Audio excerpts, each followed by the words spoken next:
Ég byrjaði á listanum þegar ég var 7 ára. Hann var 1979. Þetta var listi yfir allt sem frábært í heiminum og gerir lífið þess virði að lifa því. Eins og til dæmis nummer 1, ís með dífu. Og þessi listi, hann fylgdi mér í gegnum lífið. Þegar ég var unglingur þá breyttust hlutirnir eins og nummer 320, að kveikja í hlutum, það fannst mér mjög töff. Og svo seinna þegar ég var ástfanginn, þá voru hlutir eins og 9995 að verða ástfanginn eða 9996 kynlíf. Það fannst mér líka spennandi og ég byrjaði á þessum lista sem gjöf fyrir mömmu mína af því ég ætlaði að reyna að lækna hana af þunglyndi. Og það gekk nú svona, en seinna meir áttaði ég mig á því hvað listin hafi verið hjálplegur fyrir mig.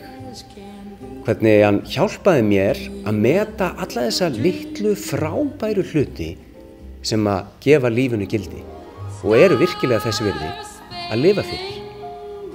Hvað færi á listan þinn?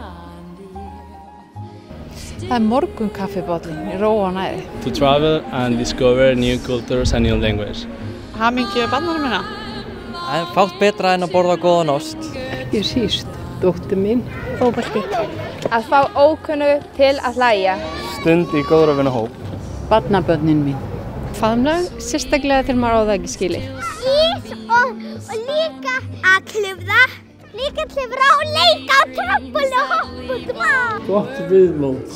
Að vera í sundi með barnabarninu sínu og ég hlæja með honum og upplifa þegar hann vildi heimta að fara aleinn í gulurennubrautina í fyrsta sinn.